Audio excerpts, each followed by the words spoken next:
Good morning to all. Based on our reading, we had seen what the first lesson says.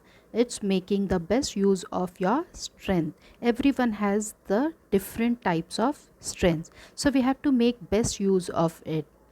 Like we all are God's creation.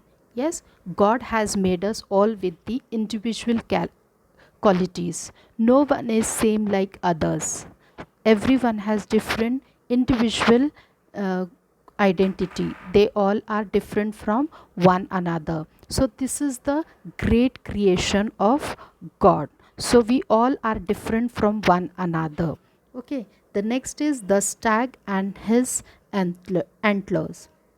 You can see what it shows. A thirsty stag went down to a pool to drink. As he bent down to drink, he saw his own reflection in the water.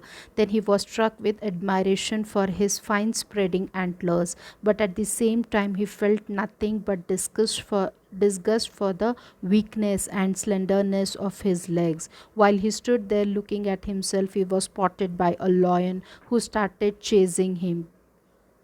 Then so the stag dashed away from the pool. He could keep his lead from the lion till the time the ground over which he ran was open and free to trees.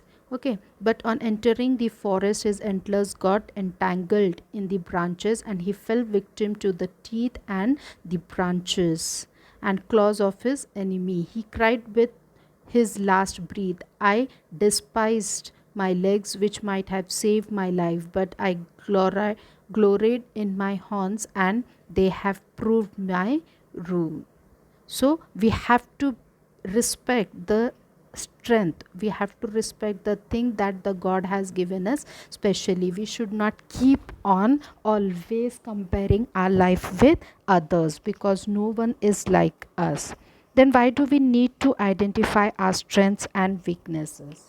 Like always, every individual should know what are its strength and weaknesses. That helps us to move ahead in our life. Each of us is blessed with some unique strengths and also certain shortcomings also. God has gifted us with many of the strengths. Some are very good in sports, some are very excellent in their paintings, drawings, carving, some are excellent in acting, some are extraordinary in dancing, music, and all. So like this, each one of us has different strengths, but in the same way we have some weaknesses also. We are short tempered, sometimes we are very emotional, that lead us to some difficult times. So these are some weaknesses of common human beings. So we have to identify our strengths and hone them to do well in life. At the same time, we should know what our weaknesses are, that we can improve in those areas. If you will recognize your weaknesses, you can improve them. We should pursue a profession where our key competences can be utilized, where your strength is being used bestly, that you can select the field of. If someone is not good at mathematics, then it may be not be a good idea to choose a field like engineering, where mathematics is very essential. This is a small common example. If you are not at all good in your mathematics subject, then it's of no use in selecting a profession like engineer, where the calculations are very essential. You can choose something else which interests you, or with what you are good in. Then our areas of excellence where we are good. Gardner, a professor of Harvard Graduate School of Education, has explained human abilities through his multiple intelligence theory. He defines 7 types of human intelligence. He says that IQ alone cannot define human intelligence, as there are other important abilities that each one of us possesses. These abilities can be broadly clubbed under 3 main areas. Not only the IQ level of your body gives the exact percent of your intelligence, but there are some other things also from your body which is being clubbed together, and it shows the excellence of yours, which is scientific, mathematical, and linguistic abilities. These are the abilities of logical reasoning, mastering certain languages, and our intellectual power of observation and deduction. The focus of schools and academics is to teach and cultivate these abilities in individuals. These are important skills for our development which need to be learned in schools and colleges. These are usually related to the intelligence quotient or the IQ of a person. Togetherly, like scientific approach, mathematical approach, and linguistic abilities of your mind shows the intelligence, how good you are in the calculations, or if you are over, or if you have a good command over a language. Next is games, sports, music, and extracurricular abilities. Many of us possesses special gifts given to us by nature. Like some people, they have very sweet voice, they are being gifted by God. Some are excellent in dancing, you can see their gestures and all, they are just brilliant. Like this, everyone is being gifted by nature. Some people can play games very well and excel in sports also. Many of the famous sports personalities examples we have. Okay, such people are very athletic and can pick up any games with very ease. Some people are musically inclined. You must have seen many people, they does well in the sports. On our sports day, you could see them playing really well in the ground. In the same way, on the cultural activities, some people perform very well, either it is in music, playing the instruments, or either it is in dancing. They got good habit of learning dancing and singing. Okay, so these are some things that also describes your intelligence. Then attitudinal skills and our character, these skills play a very important role in determining whether a person becomes a success or a failure. To understand the strengths and weaknesses, it's very important for our life to decide whether we are going to be a successful or a failure. These are the abilities and skills which make people great, famous, and successful. Okay, so these are some things. Now next, you should have self management. These are those qualities which make us strong as an individual. How we behave in difficult situation, how we can deal with success and failure, and how motivated we stay are determined by these qualities.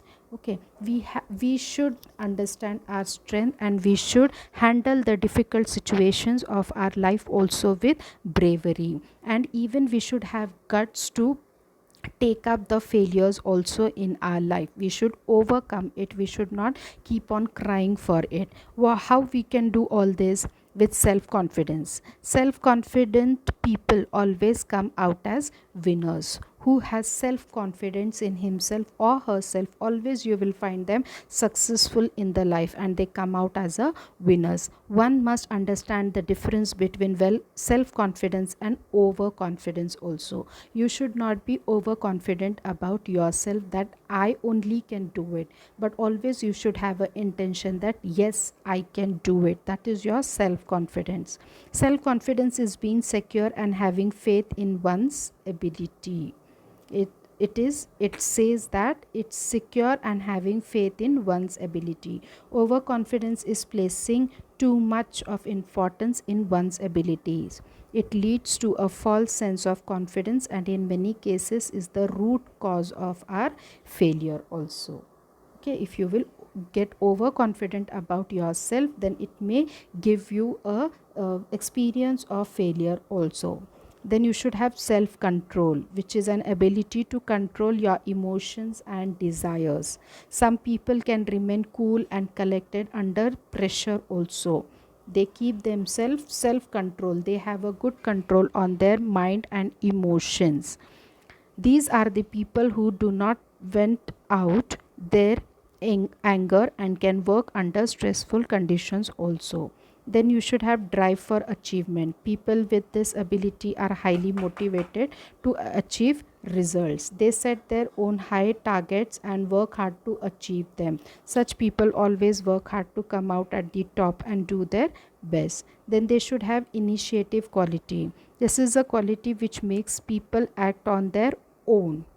They should take initiative to act on their own without having to be prodded. Such people are natural leaders. Then we should have moral courage. This quality makes people stand up for their principles. They are always truthful and honest. Then we should have a willpower, which is very important for success. People with strong willpower can achieve anything they set out to, as they are determined by they get desired results. That they should be enthusiastic and motivational. Okay, some other things, dealing with others. We always work as groups or teams, and most of the times work towards collective goals. Yes, to do all the things individually it's not possible, but sometimes we have to work in a group also. For example, many of us do combined studies before exams. Yes, I hope you also must have experienced this, that we do a combined study, a group study. We play games as teams and we make our class projects in groups also. Yes or no? Because it reduces your stress and it gives you a good mentality to do the things together. Therefore, to be able to deal well with the people around is an important skill. The ability to deal well with other is known as interpersonal skills, which encompass the following. Then with this group activities, we get empathy, dependability, loyalty, teamwork and cooperation, making friends, good communication skills, and adaptability.